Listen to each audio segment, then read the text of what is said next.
سلام تقطعت نايز channel كما يتخونوا تسبقوا تكونوا ناي وترو تمنيتنا يوم لو مون كم وترو العلا قداس نزلهم زيناتات بزوبانا بعلم درجة حزنا لكم متينا لنا بقطبة بتعنا بجيوبوليتيكا كمود ما بوتا دراوي بكل من قد كريا كم فتنينا كما يجيرهم نجرات أبكت الشحن أسران حمشنا تسألون أن تغلط أفونيك آير لو كم فتنينا أبزوبانا دمال علو كله بفلاي أبزاب قربيتنا إثيوبيا برزو حشوية نعنا بخمي كسالوانا يخل دحرتي إرترا وقعوا زخانة مجلس ويون وقعوا تديبلنا يون قلت زخانة مجلسي بأول سعيد هابطو بس قدايزي نبي قلت خيد خل بخمي كترقوم يخل انتاي بحلالو بخال من قدون كريا كنفتنينا مجمر ياقن لومي بأفريقيا خنجمرينا بليز لايك قبرو سبورت قبرو نزل سرعنا حقزو لايك مقبار كومنت مصحف سبسكرايب مقبار ندخل نقبرو سعري حقازو سلازخوني لايك تقبرو كومنت تقبرو نمعسنكم thank you very much let's start here it's the intention of the government ኢትዮጵያ ኣብ ከባቢና ምስ ንመጽእ ኢትዮጵያ ብዙሕ ዓይነት ዜና ትፈጥር ዘላ ብዙሕ ሽግር ትፈጥር ዘላ ሃገር ኢና ንርኢ ዘለና ሚኒስትር ጉዳያት ወፃኢ ኮይኑ ተሸይሙ ዘሎ ዶክተር ጢሞቴዎስ ግዲዮን ዝበሃል ሓደ ኢንተርቪው ገይሩ ነይሩ ናይ ብሓቂ ደገርም እዩ ዘረባናት ስምዑ እስከ ብዛዕባ እቲ ዘሎ ውሽጣዊ ፀገም ሽዑ ጆሃር ክዛረብ ከለኹ ሰማዕና is not just to fight with militants to vanquish them and get rid of our compatriots, our brothers and sisters. There is a preparedness, a willingness, an openness for them to, and an institutionalized mechanism for them to be reintegrated into civilian life. There are programs for their rehabilitation.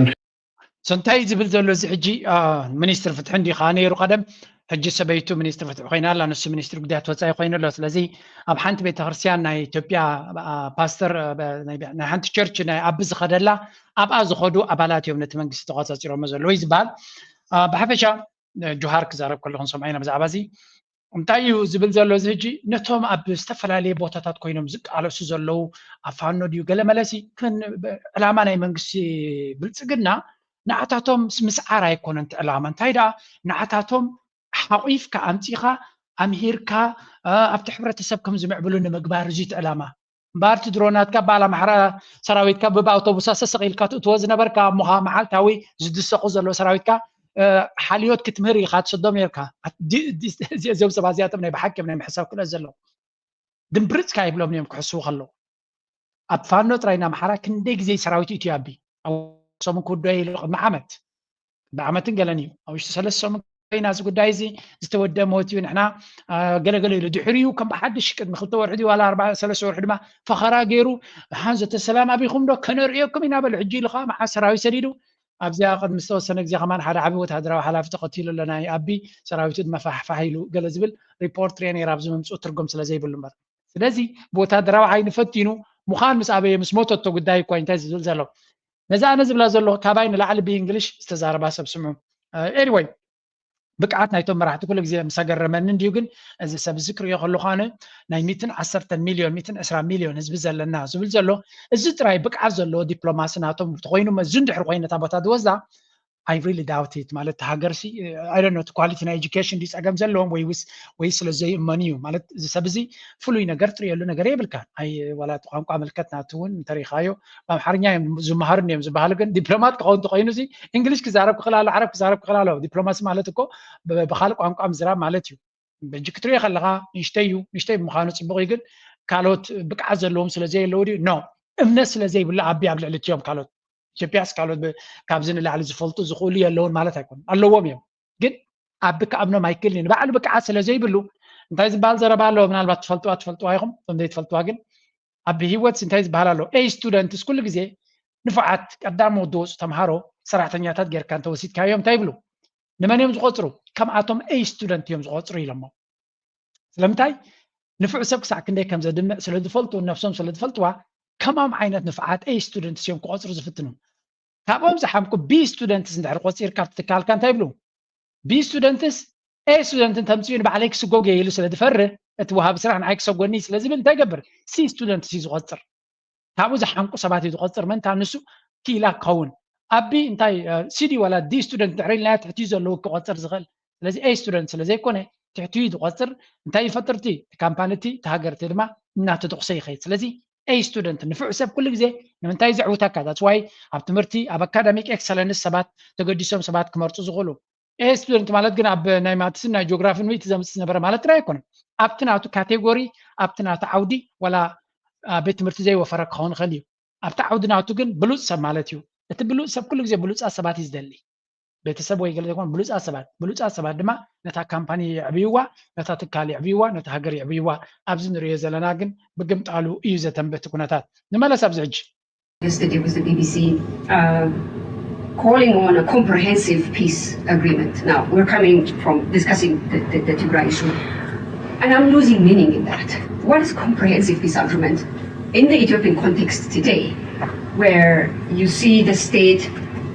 feeling much and much emboldened for consolidating power at the center, and a state that,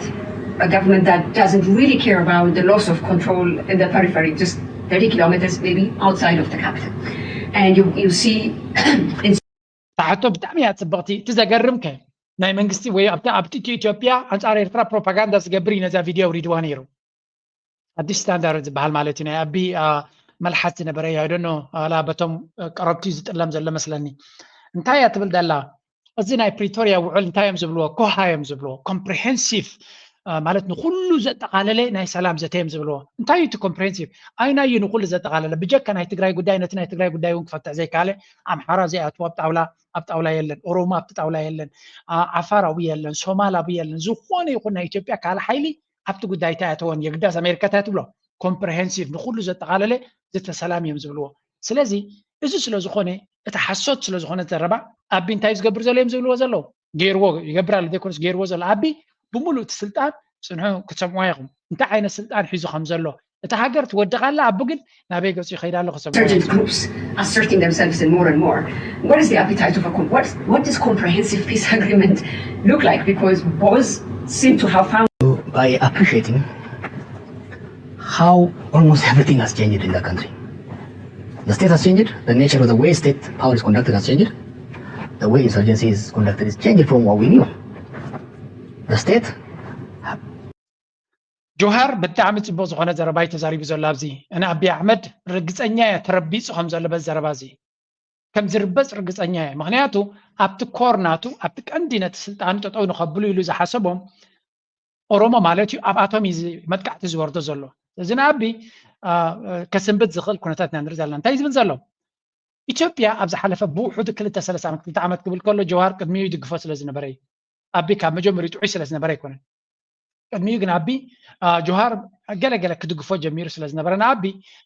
من البات معي أي كتروني أبزز حلفة كل تسلس عمت جن أبي أحمد كند من تاينة هاجر حدقة أو دي يقول الله خمزلو يجي زرب حدقة زنور ما لا يكون زبلو زلسو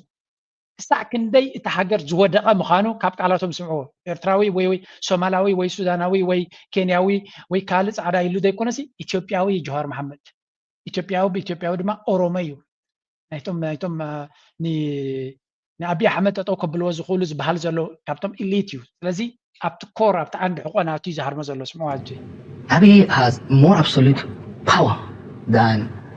the Haile Selassie who was appointed by God, who was by law. It's a monarch with unquestionable power, right? But Haile Selassie did not have that kind of monopoly over the state. That's one part. But this state has shrunk into itself. I don't know if it was Charles Tilly or one of the scholars say about زربازيا أنا بكالي سمعكوا ناي بحكي articulate مخانو زي سبزي كابزي خات فلت articulation ناتو وي ونكيلات ناي حسابات مقلاتو بتاع نفع سبيزي انتاي زبل زلو أبي أحمد كاب ناي هايلة سلاسي نقوز هايلة سلاسي زي نبري زي عبي سلطان حيز الليلو سلطان نتمنقسي بمولو أبي ديتي وز الليلو نسيد ليت تقبر زي الليلو اتحتا قنيلو هايلة سلاسي سلطان حيز غلو نملت إثيوبيا ترى ده كونس نيرترا حويسي زملخ نيريلو إذا سبزقن تابع دي سابا 3 كيلومتر كوتس أي كل نتملكنا تيلو أبعد دي سابا نزولو بمولو تقوطا صير والله يبلالو ناي جنرالاتهم ناي حيلي ناي منقستي يخون ناي كل أير يخون ناي قطبا يخون نخلو عبيديتي والله يلو بعدي زم حدرا زلو تهاجريلو أتا زم حدرا زلو هاجرجن ንእሽተይ ዞባ ናይ ኢትዮጵያ ዘመሓደር ዘሎ ኢሉ እንታይ ማለት እዩ ነታ ንእሽተይ ብሙሉእ ተቆፃፂርዎ ኣሎ ሃገር መልእክቲ ግን ካብኡ ፋሒላ ወፂያ ኣላ እታ ተገርም ክፋል ዘዘረባ እዚኣ ፅቡቅ ጌርኩም ዋላ ደጋጊምኩም ተሰማዕኩም ፀገም የብለን ሕጂ ዝብላ ስምዕዎ about state power. State power is measured by its ability to broadcast influence. How much of the territory it controls. Control means how much of the population and territory it is able to tax. How much of that territory it controls over means of violence. How much of it is under its control. That is the capacity of the state. That is state power. Now that has shrunk. Recently I've started calling the American regime president, the Romania regime president, Adanich and Abiy co-mayors of Addis Ababa. They all live there, and they all just decorate the city. Outside the city, their control is very limited. From one district to another district, they don't drive; they have to fly because so that the control of the state has so shrunk. The state capacity, the broadcasting ability of the state has shrunk, but the control of that power has become exponentially big. It is into one man. እንታይ ዝብል ዘሎ ብሓፈሻ እንታይ ኢና ንርኢ ዘለና ይብሎ አብይ አሕመድ ቁፅፅር ናቱ ናይቲ መንግስቲ ቁፅፅር ናቱ ዝለዓለ ሓያል እዩ ግን ስቴት ኮንትሮል ናቱ ግን ነቲ መንግስቲ ተቆፃፂርዎ ኣሎ ነቲ ሃገር ንምቁፅፃር ክንብል ከለና ግን መንግስቲ ሓደ ሓያል መንግስቲ ወይ እውን ነቲ ሃገር ቋፅረ ክትብል ትሕር ኮይንካ ክሳብ ትጫፈት እንዳሓን ብኤርትራ እንደንራዮ ኣብ ኤርትራ ኣብ ቃሮራ ዘሎ ህዝቢ ካብ መንግስቲ ናይ ሻዕብያ ወፃኢ ኣካይዳ የብሉን ወይ እውን ንመንግስቲ ናይ ሻዕብያ ግብሪ ኣይንኸፍልን ወይ እውን ገለ ኣይብልን እዩ ኤግዛክትሊ ኣብ ኦም ሓጀር ዘሎ ኣብ ዓሊግድር ዘሎ ኣብ ተለተ ዓሸር ዘሎ ኣብ ዓሰብ ዘሎ ኣብ ቃሮራ ዘሎ I don't know ኣብ ባፅዕ ዘሎ ኣብ ኩሉ ትጫፋት ዓዱ ኻላ ዘሎ ኩሉ መንግስቲ every inch every centimeter ናይ ሃገር ይቆፃፀር every centimeter ኣብ ትሕቲ ቁፅፅር ናይ መንግስቲ እዩ ኣብ ኢትዮጵያ እንታይ ይብል ኣሎ እቶም ኣመሓደርቲ ዝበሃል ናይ ዘለዎ ናይ ኢትዮጵያ ንኣብነት ኣብ ኣምሓራ ዘሎ ኣብ ባህር ዳር ዘሎ ክንደይ ካብቲ ህዝቢ ታክስ ዝኸፍሎ ዘሎ ወይ ንሱ ዝቆፃፀሮ ኢሉ ኣብ ኦሮሚያ ዘሎ ክንደይ ክፋል ናይቲ ኦሮሞ ይቆፃፀር ኣብ ሶማሊ ዘሎ ክንደይ ክፋል ናይቲ ሃገር ይቆፃፀር ክንደይ ክፋል ናይቲ ሃገር እዩ ኣብ ትሕቲ ቁፅፅር እንካን ዝግበር ዛ ኣይትግበር ክብል ዝኽእል መንግስቲ እዩ ብፍጹም ኣዝዩ ውሑድ ክፋል ናይቲ ሃገር ይቆፃፀር ነቲ ተቆፃፂርዎ ዘሎ ከተማ ግን ነቲ ኣዲስ ኣበባን ከባቢኡ ግን ኩሉ ክፋል ናይቲ ቁጠባ ኣብ ኢዱ ይትወሎ ኢላቢ ስለዚ ነቲ ሃገር ኣብ ንሽተይ ቁሸት ቀይርዋ ነታ ቁሸት ግን ቤላ ገይሩ ተቆፃፂርዋ ኣሎ እዩ ዝብሎ ዘሎ ዝኻ እንታይ ማለት እዩ እቲ ሃገር ብዝቐልጠፈ ኮላፕስ ክትገብር ከም ትኽእል እቶም ንሱ ዘይቆፃፀሮም ዘሎ ሃገራት ወታደራዊ ብዛዕባ እቲ ናይ ፋኖ ይኹን ኣብ ኦሮሚያ ዝግበር ዘሎ ወታደራዊ ቃልሲ ክዛረብ ከሎ እዚኣ ስምዖ እዚኣ very important ክፋል a very weak state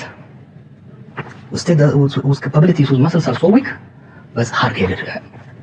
Insurgencies. Back in the insurgencies, the EPLF, TPLF, OLF, they started from a small nucleus, 5, 10, 15 people, usually at the university campus, get radicalized. They go create a nucleus, then expand, so that it's one vanguard that emerges. What we have, not only in Ethiopia, but in Syria, Libya, elsewhere, is a popular protest, a popular uprising descends into insurgency, where self-creating groups, just young men go to the bush, take weapons. They don't fragment, they start from there. Actually, fragmentation means they're one, they split. No, these insurgents, they are autonomous, self-financed, self-reliant. What they have with the name of whether with the other insurgencies, they share common name, they share some common narrative. Besides that, the center does not really provide them much of the resources, they mobilize for themselves. ሰንታይ ዝብል ዘሎ እዚ ኣብ ኢትዮጵያ ንሪኦ ዘለና ትሪዮ ኣዝዩ ፍልይ ዝበለ እዩ ንኣብነት ንፋኖ ከም ኣብነት ወሲዱ ክዛረብ ከሎ እንታይ ይብል ኣሎ ፋኖ ሓደ መራሒ የብሎምን ሓደ ዕላማ እውን የብሎምን ኢሉ ሽግር ኣለዎ ኩሉ እቲ ህዝቢ መንግስቲ ሓዲግዎም የጋፍዖም ኣሎ የጥፍኦም ከም ዘሎ ተረዲዎም ኣሎ ነፍሲ ወከፍ ዓዲ ድማ ባዕሉ ቃልሲ ይጅምር ኣሎ ኢሉ መንግስቲ ስለዘየለ ናቱ ቃልሲ ክጅምር ይግደድ ኣሎ ኢሉ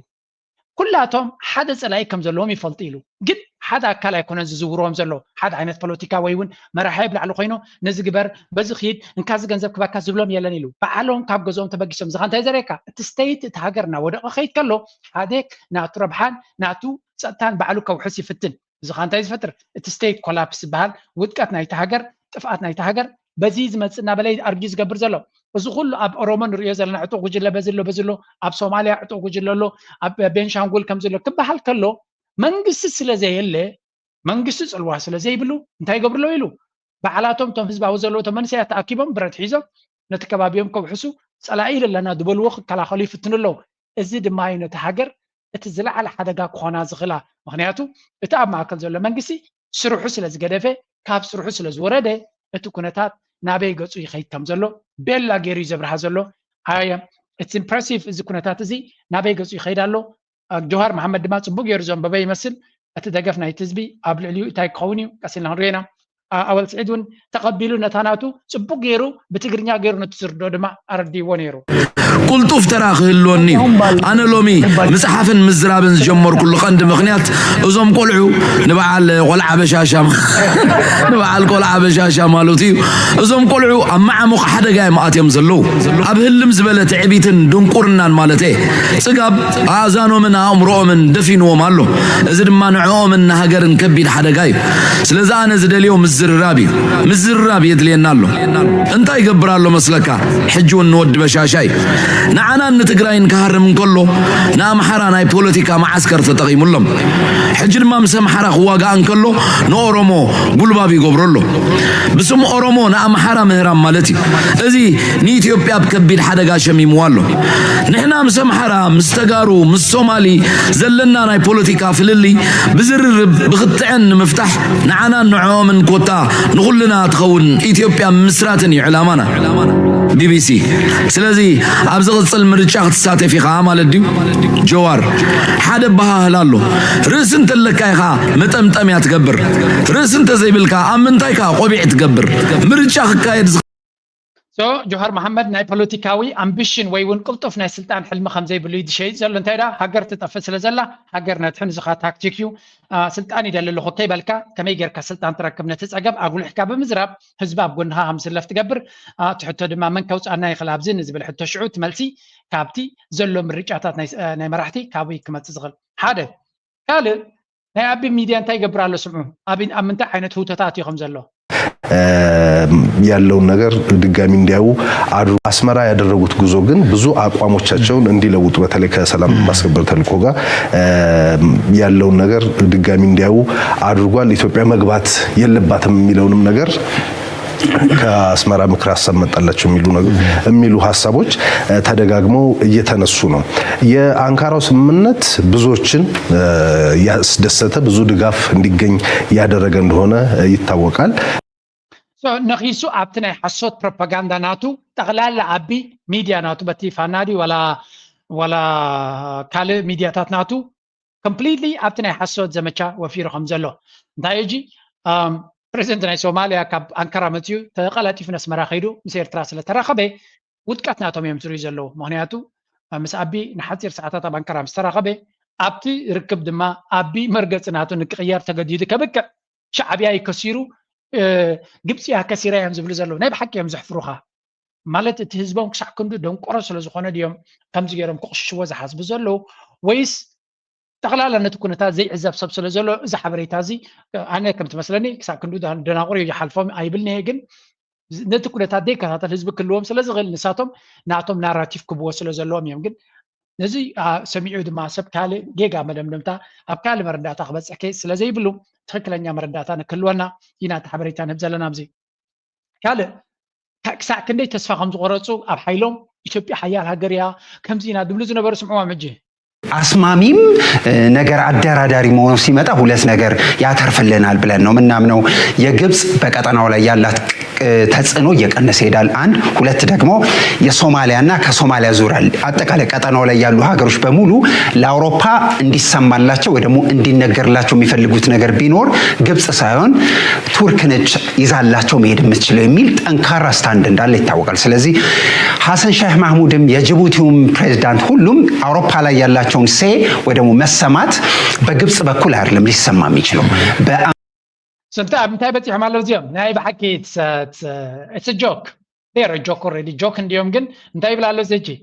كاب جبت تمسس تركو ابز كبابينا حيال تخونه تحشنا بقى تركو متيا نسوماليا تتقاطر تحجا ابي عمسي حبينه تناي تركو كم تناي امارات كيدونو اغرو سعيم بجا حجزن زبلو حجد ما تناي تركي بجا خايت دفن جبت ابز كبابين تمتيا سلطانه كتطفاليا ስለዚህ ካብ ግብጽ መጽያ ኣብ ሶማሊያ ስልጣና ነተከባቢ ተቋጻሮ ትርኩ መጽያ አንተ ተቋጻሮ ተሕሸና ምክንያቱ ትርኪ ናይ ባህሪ ወይ ናይ ትሩባ ሽክር ስለዘይብሎም ናይ ፖለቲካ ጸገሙን ስለዘይብልና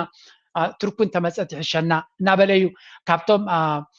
መጋበሪያ ንምዃናሲ ናይ ትርኩ ይሕሸና ምክንያቱ ትርኪ ምስ ኤውሮጳ ርክብ ስለዘሎ ምስ ኤውሮጳ ኣብ ንልምነሉውን ክሕግዙና ይኽእሉ ኣብዚ ተወደአ ዘረባ እዩ ዝዛረቡ ዘለዉ ተወዲኡ ኮይ ግብፂ ዓቃብ ሰላም ኮይና ክታቱ ምዃና ምስ ሶማልያ ተረዳድያ እያ ሶማልያ ድማ ኣብቲ ናይ ዩኤን ሴኪሪቲ ካውንስል ኢትዮጵያ ኣድላይነት የብልኩምን ዝኣኽሉና ሰራዊት ኣውሒስና ኢና ስለዚ ናትኩም ተደላይነት ኣብዚ ቦታ የለን ኢልዎም እዩ እዚ ጌም ኦቨር ተባሂሎም እዮም ግን ልክዕ ከምዚ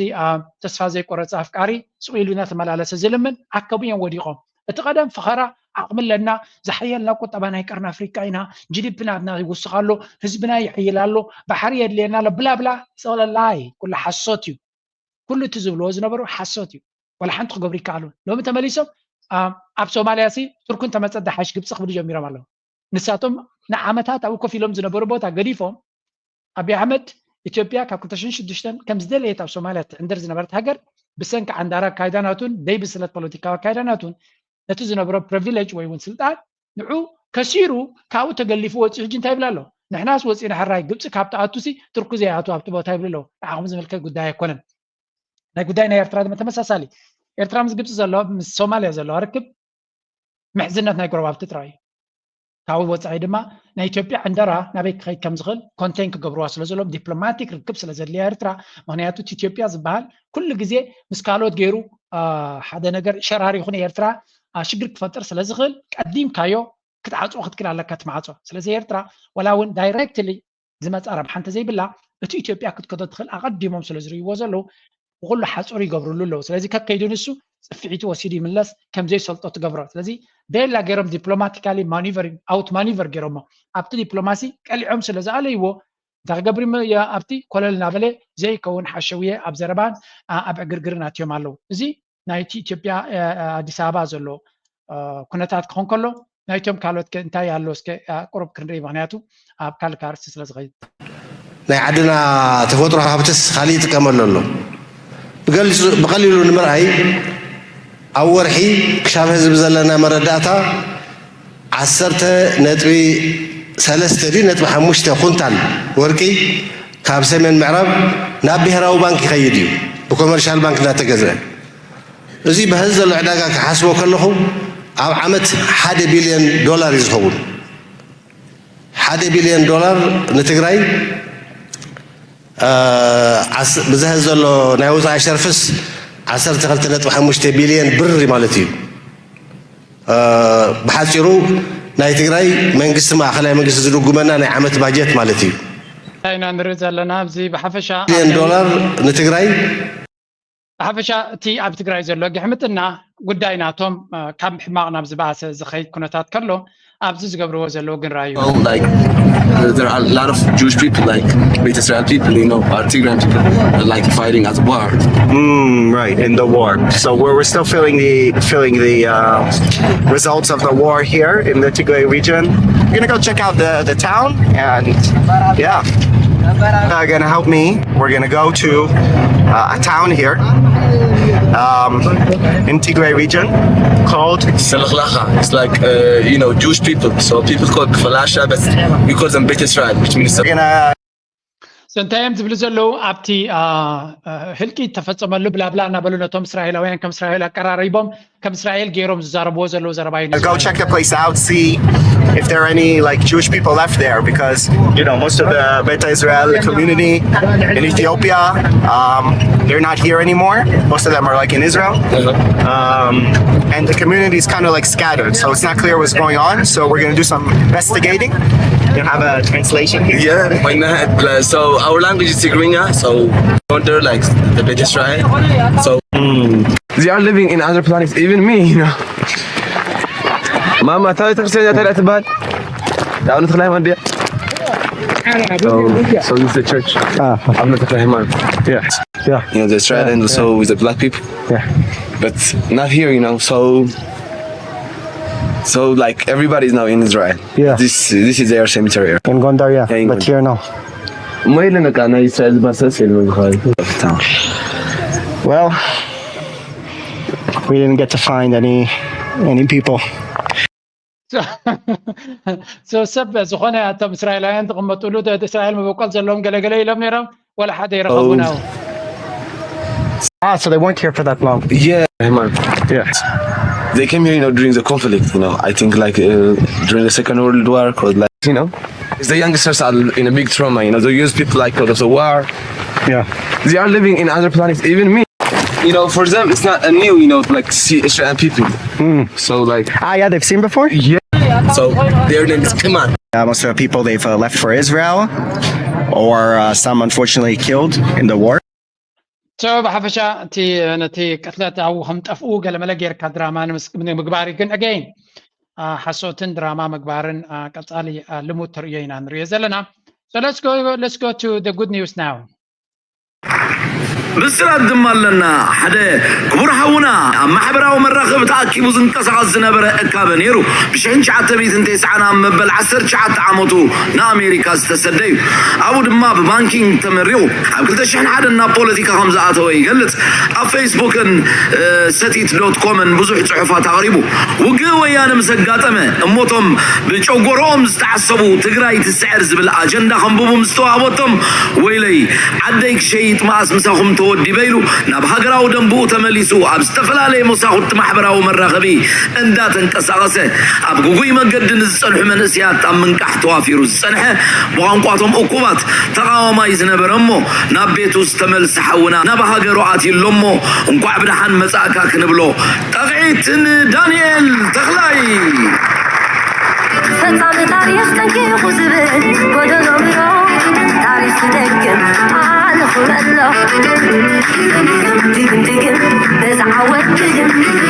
تيجن تيجن ناس تاريخ تيجن تيجن تيجن ناس تاريخ تيجن تيجن تيجن ناس عواد تيجن ناس خبرة تيجن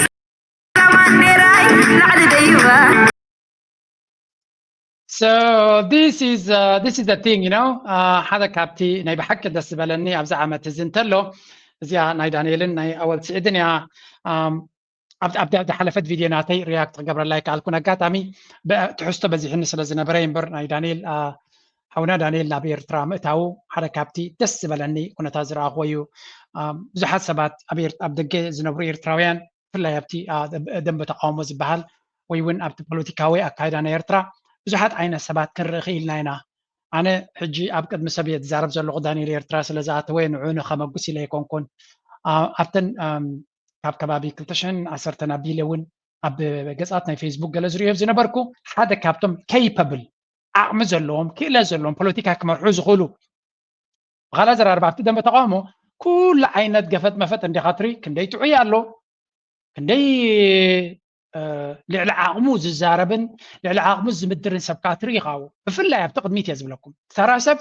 سبوز دل سب بزي يمكن أبت مرح قونز دل بزو يعو هذا كابت صغير أبتي دمنا يتقاومو نقد 100 نخي كيد عطيو أسير حيز وزلن تايدي دليتنا سلطان كوي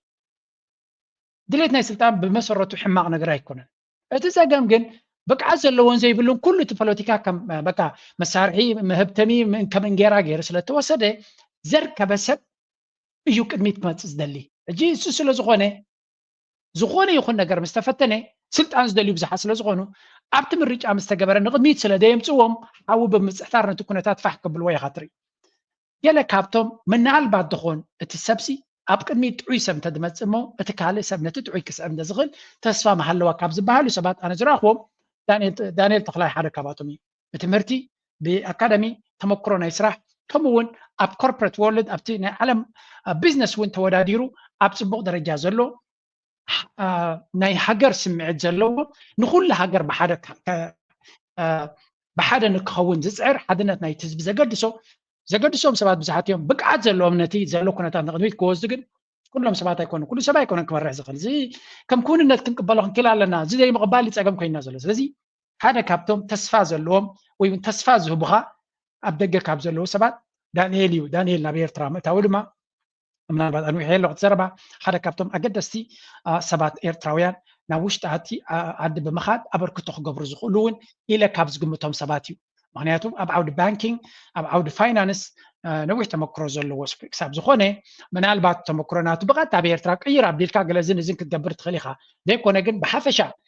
ኣብ መብዛሕትኡ ሰብ ኣብታ ካምፓኒ ዝሰርሓላ ናይታ ካምፓኒ ኤክስፒሪየንስ ዘለዎ ዳንኤል ግን ኣብ ናይ ሕብረተሰብና ሂወት ምስ ኮሚኒቲ ኣብ ዝግበር ነዊሕ ዝሰርሐ ሰብ እዩ ኣብ ዝተፈላለየ ወላ እውን እቲ ናይ ፖለቲካ ሕንፍሽፍሽ ከይተፈጥረ ከሎ ኣብ ገለ ዕላላቱ ካብ ሰማዕኩ ኣብ ከባቢ 95 94 98 ገለ ዝነበረ ነቲ ሕብረተሰብ ኣብ ምውዳብ ብጣዕሚ ካብ ዝነጥፉ ዝነበሩ ወላ ኢንተርኔት ከይመፀ ከሎ ዝጓየዝ ዝነበረ ነቲ ሕብረተሰብ ንቅድሚት ንምምፃእ ኣብ ዝተፈላለየ መድረኻት ዝሰርሕ ዝነበረ ሰብ ኩሉ ግዜ ድማ ኢቭን ኣብቲ ዝዓበየ ብድሆታት ንኣብነት ኣብ 2014 ዳንኤል ተክላይ ዝመርሖ ዝነበረ ሓደ ፖለቲካዊ ዋዕላ ተኻይዲ ነይራ ቦሎኛ እንታይ ዝብል ነይሩ መኽፈቲ ናይቲ ዋዕላ ወይ እውን ጭርሖ ናይቲ ዋዕላ ሽግር ኤርትራውያን መፍትሒ ብኤርትራውያን እዩ ነይሩ ጭርሖ ናቱ ኢሚድየትሊ እቲ ተቃውሞ ዝበሃል ሽዑ እንታይ ኢልዎ ናይ ተቃወምቲ ነይሩ እሱ ተቃወምቲ ዝበሃል እዮም ደለይቲ ኣብ ኤርትራ ለውጢ ብኤርትራውያን ዝደልዮም እቲ ተቃዋማይ ሓደ እንታይ ክብሎ ጀሚሩ ናይ ህግደፍ ዋዕላ እዩ እዚ ህግደፍ ዝመወሎም ብሕቡእ ህግደፍ ዝምውሎም ዘሎ ዋዕላ እዩ ዝግበር ዘሎ ብምባል ነቲ ኮንፈረንስ ኣብ ቦሎኛ እናተኻየደ ከሎ ኣንፃሩ ዓብ ካምፔን ገይሮም ሰብ ከም ዘይስዕቦን ሰብ ኣብኡ ከም ዘይኣቱ ስለምንታይ ሽግር ኤርትራውያን መፍትሒ ብኤርትራውያን ስለ ዝነበረ ትጭርሖ እቲ ሓሳብ ድማ ብምሎም ኤርትራውያን ስኮላርስ ተኣኪቦም ነዚ ጉዳይ ናትና እንታይ ንግበሮ ነዚ መንእሰይ ከመይ ጌርና ንቐልሶ ጉዳይ ናይ ሃገርና ከመይ ጌርና ካብ ናይ ተጋሩን ካልኦትን መፂኦም ዝፃወቱልና ዘለው ባዓልና ሽግርና ክንፈትሕ ንኽእል ዝብል ሓሳብ ስለ ዝነበረ ኦል ኢን ኦል ዳንኤል ኣብታ ኣነ ዝፈልጦ ብቐረባ ይፈልጦን እየ ነዊሕ ብሓደ ይሰራሕናን ኣብታ ኣነ ዝሪኦ ግን ኩሉ ግዜ ኤርትራውነት ኣቐዲሙ ዝኸይድ ዝነበረ እዩ ስለዚ እዚ ሕጂ ኤርትራ እትይዎ ዘሎ ኩሉ እቲ ዕላማ ናቱ ንኤርትራ እዩ ነይሩ ንኤርትራ ከመይ ጌርካ ንኤርትራ ናብ ዝበለፀ መድረክ ተምፅኣ እዩ ነይሩ ስለዚ ምናልባት ነቲ ክግበር ዝኽእል ብቐጥታ ምስቶም ክገብርዎ ዝኽእሉ ብቐጥታ ክዘራረብን ኣብቲ መፍትሒ ንምምፃእ ድማ ተስፋ ዘለዎ መንእሰይ ንዝመፅእ ሃገር ኤርትራ ክርከቡ ካብ ዝኽእሉን ከበርክቱ ካብ ዝኽእሉን ተመክሮ ከሰጋግሩ ካብ ዝኽእሉን ብፍላይ ናይ ደገ ተመክሮ ከሰጋግሩ ካብ ዝኽእሉ ሓደ ሰብ ዝብለ ስለዚ ኣብ ኤርትራ ምእታዊ ጥራይ ዘይኮነስ ኣወል ረኺቡ ምስቶም ዘድልዩ ሰባት ከራኽቡ ከም ዝኽእል እውን ግምት ኣለኒ ኣም ቬሪ ሃፒ ኣብ ኤርትራ ክኣቱ ከሎ ሰብ ብቅዓት ዘለዎም ሰባት ምስ ብቅዓት ዘለዎም ሰባት ኣብ ኤርትራ ዘሎ ኣብ ውሽጢ ዓዲ ዘሎ ከተራኽቦም ከለኻ ዓዲ ርዮም ወይ እውን ቱሪዝም ገይሮም ገለ ጥራይ ዘይኮነሲ ፍልጠት ንምስግጋር ነቲ ሲስተማት ኣብ ዲስካስ ኣብ ምግባር ፓብሊክ ዲፕሎማሲ ንኽተካየድ ፅባሕ ንጎ ተመሊስካ እውን ምስቲ ዝግብኦም ሰባት ተራኺብካ ነቲ ዘሎ ኩነታት ይህምሂን ምባል ሓደ ካብቲ ኣካል ናይ መገሻ ኢንጂነራት ካብ ደገ ክኣቱ ከለዉ ኣይሆፕ ናብ ፖለቲካ ዝነበሩ ጥራይ ዘይኮኑስ ኢንጂነራት ናይ ኮምፒተር ክኢላታት ናይ ሕክምና ክኢላታት ናይ ካልእ ዓውደ ቁጠባ ክኢላታት ናብ ኤርትራ ክኣቱ ከለዉ ተቐቢልካ ናብቲ ዝግብኦም ቦታታት ጨንፈር ናይቲ መንግስቲ ብምውሳድ ምክንያቱ ሓደ ሰብ ጆርጅ ካብዚ እንድሕር ከይዱ ንኩሉ ሰብ ኣብ ኤርትራ ዘሎ ክፈልጦ ይክእልን እዩ ነቲ ዝግባእ ቦታታት ንዑ ክደሊ ጥራይ እቲ ቦታታቱ ከይረኸብካዮ ግዜ ክወዳእካ ይኽእል ግን ዘተሓሓዝ ሰብ ተረኺቡ እቲ ኤምባሲታት እውን ኣብ ከምኡ ብዙሕ ኣስተዋፅኦ ከም ዘለዎም ሰሚዐ ኣለኹ እንተተሓሒዝካዮ ነታ ዘላቶ ግዜ ብውፅኢታዊ መንገዲ ሰሪሑ ምስ ዝምልከቶ ብዙሓት ሕቶታት ዘለዎ ወይ እውን ንሱ ተመክሮ ነቲ ኤግዛክትሊ ንሱ ክካፍለሉ ዝኽእል ወይ እውን ንሱ ክዋሳሉ ዝኽእል ንሱ ክሕግዘሉ ዝኽእል ንሱ ከበርክተሉ ዝኽእል ቦታታት ኣብኡ ንክሕግዝ ሓገዝ ክገብር ክእል እዩ ናይ ዳንኤል ምእታው ድማ ሓደ ካብቶም ፅቡቕ ምጅማር ናይ 2025 ኢለ ኣለኹ ኣነ ፅቡቕ ምጅማር ናይ 2025 ናይ ዳንኤል ከም ዳንኤል ዝኣመሰሉ ክኢላታት ኣብ ደገ ዘለዉ ብዙሓት ምሁራት እዮም ዘለውና ኣመና ብዙሓት ምሁራት እዮም ዘለውና እዞም ምሁራት እዚኣቶም ኣብቲ ደንበ ናይ ኤርትራውነት ዝነበሩ ጥራይ ዘይኮኑስ መንጎ ዝነበሩ ኣብ ኩሉ ፖለቲካ ዘይነበሩ ክኣትዉ ከለዉ ብፅቡቕ ምስቶም ዝምልከቶም ኣብ ኮሌጃት ከይዶም ድዮም ከበርክቱ ምስ ትካላት ናይ መንግስቲ ድዮም ኣብ ሕክምናታት ድዮም ከበርክቱ ኣብ ናይ ሕክምና ትምህርቲ ድዮም ክራኸቡ ገለ ነገር ከበርክትዎ ዝኽእሉ ኣለዎም ብቐጥታሲ ፍልጠት እዩ ንሃገር ዝመርሓ ኩሉ ሰብ ይፈልጥ እዩ ስለዚ ንዝተምሃሩ ዜጋታትና ተቐቢልና ናብቲ ከበርክትሉ ዝኽእሉ ንእሽተይ ድፍኢት ተጌርካሎም ነቲ ሃገር ነቲ መንእሰይ ተመክሮ ኣብ ምግፋል ዓብዪ ኣስተዋፅኦ ክገብሩ ክእሉ እዮም ከም በዓል ወዲ ጣባ ኣብ ዝኣተውሉ ከምኡውን ወዲ ባሻይ ምስ መንእሰያት ተራኺቦም ዝገበርዎ ዝሃብዎ ሰሚናራት ዝገበርዎ ኣበርክቶ ኣብ ኤርትራ ብቐሊሉ ክረአ ዝኽእል ኣይኮነን ነቲ መንእሰይ ኣብ ኤርትራ ዘሎ መን እዩ ዝያዳ ተመክሮ ክህቦ ዝኽእል እቲ ኣብ ፅቡቕ ዝነበረ ጥራይ ዘይኮነስ ነቲ ትክክለኛ መንገዲ ሒዝዎ ዘይነበረ ወይ እውን ኣብ ጌጋ ዝነበረ ጌጋ እኳ ክትብሎ ይትኽእልኒ ኢኻ ንሕብረተሰብና ለውጢ ንክንገብር ዝብል ካልእ መንገዲ እዮም መሪፆም ነይሮም ኣብ መወዳእታ ግን ዓይና የዋፅእ ካብ ኩሉ ዓይናዩ ነዚ ሃገር ከውሕስ ይኽእል ምስ ኩሉ ዘሎ ናይ ደገ ተፃብኦ ምስ ረኣኻዮ ዓይናዩ ነዚ ሃገር ካብ ሓደ ወለዶ ናብ ካልእ ወለዶ ንክትሰግር ውሕስነት ክባ ዝኽእል ኣብ ዝብል ተሪኻ ኣብቲ ሓድነት ናይቲ ህዝቢ ሓድነት ናይቲ ሃገር ኣኪቡ ዝኸይድ ዘሎ ኣብኡ ጥራይ ኢኻ ትረኽበቱ ወይ ቀፃልነት ናይቲ ሃገር ብእልፊ ፖለቲካዊ ኣጀንዳታት ኣብ ሚእቲ ክፋል ተመቓቒሉ ዘሎ ነቲ ሃገር ከጥሕና ከም ዘይክእል ርዱእ ስለ ዝኾነ ነዚ ሃገር እዚኣ ንምድሓን እንድሕሪ ኮይኑ እቲ እንኮ ክግበር ዘሎ እንታይ ኢና ንብል ኣብ እንታይ ኢና ንወድቕ ኣብ መወዳእታ ነቲ ሃገር ንምድሓና ክንገብሮ ዘለና ሃገራውነት ዘማእኸለ ከምኡ ድማ ሓድነት ናይቲ ህዝቢ ኩሉ እቲ ዘሎ ፍልልያትና ኣብቲ ሓድነትና ዝኣምን ሰብ ንዝኸውን ጥራዩ ውፅኢት ክርከብ ዝኽእል ኣብ ዝብል ኢኻ ትወድቕ ስለዚ ናይ ብሓቂ ናይ ዳንኤል ከምኡ ዝኣመሰሉ ክኣቱ ከሎ ከምዚ ገይርኩም ኣብ ስፖትላይት ኣምፂኹም ትህቡና ዘለኹ እዚኦም ሰባት እዚኣቶም ከምኡ ንኣሽቱ ከም በዓል ወዲ ጀዲዳ ይመስለኒ ጀዲዳ ዲ ወላ ጀዲዳ መስለኒ ንሱ ዝኣተወሉ እውን ከምዚ ገይርኩም ስለ ዝገበርኩም ደስ ኢሉና ከምዚ ዓይነት ነገራት ክዋዕዋዕ ክኽእል ከሎ ንካልኦት ሰባት ሞቲቬት ዝገብሮም ንዓዲ ንክኣትዉ ምናልባት ካብ ደገ ስለ ዝመፀኻ ስለምንታይ እሞ ክንዲ ዝኣቓልቦ ይገብሩሎም ፅቡቅ እዩ ሕማቕ ኣይኮነን እዚ ገለገለ ሰብ ንቀፃሊ ኤርትራ ስለ ዝኣቱ ንዓና ከምኡ ዘይተገበረልና ኢሉ ክቐኒ ይኽእል እዩ ናይ ደቂ ሰባት ናይ መወዳእታ ጥቕሲ ናተይ ኣብ ቅዱስ መፅሓፍ ክርስትያን ድሕሪ ኮይንኩም ሓንቲ ጥቕሲ ኣላ ንብዙሕ ሰብ ከዓ ተገርም እያ ብዛዕባ ናይቲ ጥፉእ ወዲ ዝብል ሓደ መንእሰይሲ ካብ ኣቦ እንታይ ገይሩ ኣነ ካባኻ ክደልየ ምስኻ ክነብር ኣይደልን ብፅሒተይ ሃበኒ ኢልዎ ሃብታም ሰብኣይ ነይሩ ስለምንታይ ከምኡ ትብል ኢልዎ ኖ ኣነ ምስኻ ክነብር ኣይደልን ብፅሒተይ ሃበኒ ካባኻ ክፍለ ኢልዎ ካብተን ጥሪቱ ብምሉእ እዘን ናትካያን ኢሉ ይቦ ነትወዱ ትወዲ ተን ጥሪት ሒዙ ከይዱ ሸይጥዎን ከም ድሌት ዓንዲሩ በሊዑ ሰትዩ ኩለን ተን ገንዘብ ተወዲየን ኩሉ እቲ ዝነበረ ሃብቲ ኣራጊፍዎ ዚሮ ተሪፉ ድሕሪኡ ዚሮ ምስ ተረፈ ዝቕመጠሉ ገዛ ዝበልዖ መግቢ የለ ገለ የለ ምስ ኮነ ባርያ ናይ ካልኦት ሰባት ኮይኑ ክነብር ጀሚሩ ምስተን ከብቲ ምስተን ጥሪት ከዓ ይበልዕ መግቢ ስለ ዘይሂብዎ በቃ ብኸምኡ ኣዝዩ ምስ ተጨማለቐ ሓደ መዓልቲ ሓሳብ መፅይዎ ባርያ ምዃነ ዘይተርፈና ኣብ ናይ ኣቦይ ገዛ ከይደ ባርያ ዘይከውን ኣብ ገዛና ዝነበሩ ጓሶትን ባርዮትን ፅቡቅ መግቢ እዮም ዝበልዑ ነይሮም ስለዚ